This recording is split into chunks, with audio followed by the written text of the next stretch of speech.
plus cher. C'est une question là-dessus. Voilà.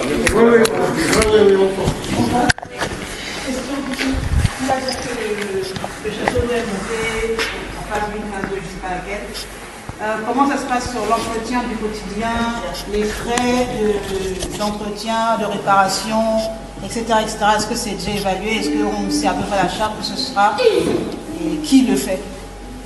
Et pour compléter la question, est-ce que ça va coûter quelque chose au moment où une facture à la fin du mois? Est-ce qu'il y aura une contribution financière même de projet?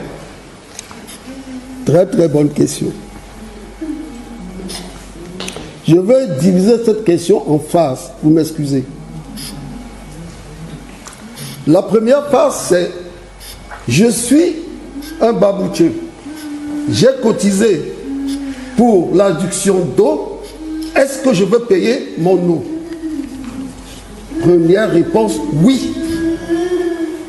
Mais, si je veux puiser mon eau à la fontaine, je ne paye pas.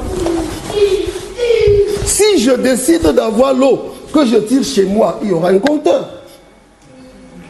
À ce moment, nous allons étudier clairement quelle est la facture de maintenance de l'eau pour voir à combien reviendra le coût de l'eau sous forme de distribution dans ce sens. Donc, oui, on ne paye pas si on va vers les fontaines publiques. Une fontaine tous les kilomètres, 50 fontaines.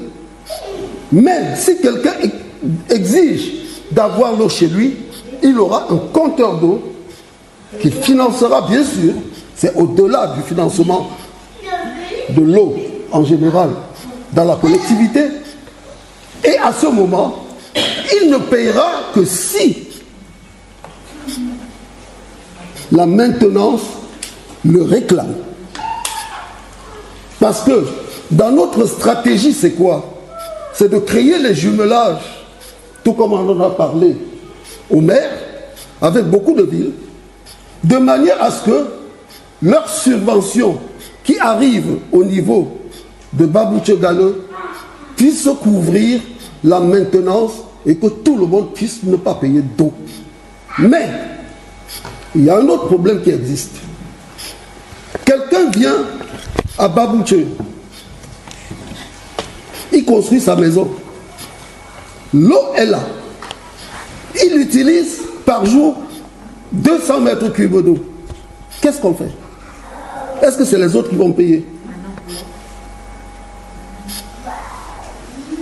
Donc vous comprenez que on a déjà dans une autre strate de dire si la personne a besoin de l'eau, on va peut-être lui mettre un compteur pour que demain on ne dise pas que les gens payent tout ce que lui il a dépensé.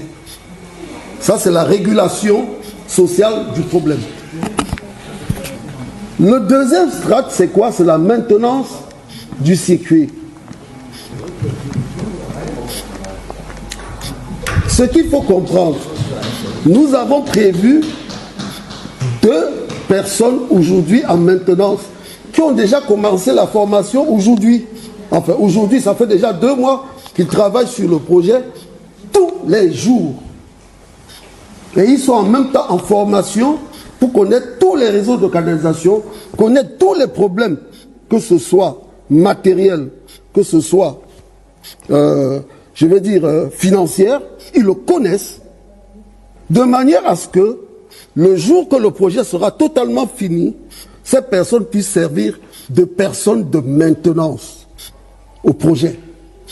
Et lorsque le projet commencera à prendre de l'envergure, nous mettrons avec ces personnes-là un bulletin de paie clairement défini sur leur travail, parce qu'aujourd'hui, ils le font bénévolement. Nous devons les garder plus tard. Et à la fin du projet, nous allons estimer, en fait c'est l'association qui va s'organiser, et de dire, est-ce que cette maintenance de notre projet, on le donne à une société privée qui gère, ou est-ce qu'on le garde en interne pour gérer le problème? Et là, ce ne sera plus une affaire seulement au débit, ce sera une affaire de traitement de l'eau et de l'utilisation et de la maintenance de l'eau à Babouché. Je ne sais pas si j'ai clairement répondu à ce problème. Oui. Alors, je vais apporter simplement des éléments par rapport à cette réponse pour dire que il y a eu une discussion sur l'option. Est-ce qu'on le fait en régie ou est-ce qu'on a recours à un prestataire? L'idée étant que il faut que la population paye le moins possible. Oui. Parce que l'association, par définition, ne doit pas faire les bénéfices. En fait, s'il y a des excédents, on réinjecte dans le projet de façon à rendre les coûts minimums. Donc il y a une discussion sur l'option, etc. Mais l'idée, c'est que la personne, même si elle doit payer, qu'elle paye vraiment le strict minimum. Si il y a d'autres villages avoisinants qui veulent se connecter, ils auront à payer un certain montant pour cette possibilité de connexion. Et cet argent-là pourrait servir à couvrir en partie les aspects maintenance durant pendant la durée du projet. Je ne sais pas si c'est... Voilà ce qui a été envisagé. Donc il y aurait un revenu qui ne serait pas distribué, qui serait donc utilisé pour faire de la maintenance du réseau. Pour revenir au montant de maintenance, le montant de maintenance que tu as parlé, l'estimation du montant de maintenance, c'est très très difficile aujourd'hui de dire qu'on va dire que celui qui sera dans la maintenance sera de 80 000, 100 000 ou 120 000. C'est très très difficile. Parce que il faut d'abord arriver à réguler l'ensemble du process et ne avoir que la partie maintenance pour estimer vraiment ce coût. Nous, aujourd'hui, je suis parti sur une base de 80 000 francs par mois pour les deux personnes, dont 160 000. Mais c'est une réflexion. Ce n'est pas déterminé. Le bureau exécutif est là, justement, lors du développement du projet. On va estimer avec le comité de pilotage qu'est-ce qu'on fait, qu'est-ce qu'on met en place. On a déjà 2 techniciens formés. Il faut les maintenir pour qu'ils puissent avoir la maintenance de notre régie. Donc cette réflexion sera menée au moment opportun. L'important pour nous aujourd'hui, c'est de ne pas casser cette énergie qu'ils donnent d'une manière particulière au projet. De temps en temps, je leur file 5 000, 10 000, ils boivent leur bière, mais ce n'est pas ça qui fait le projet.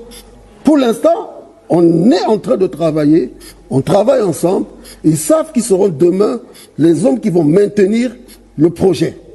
Ils le savent. Et ils travaillent dans ce sens. Du projet, ça va tout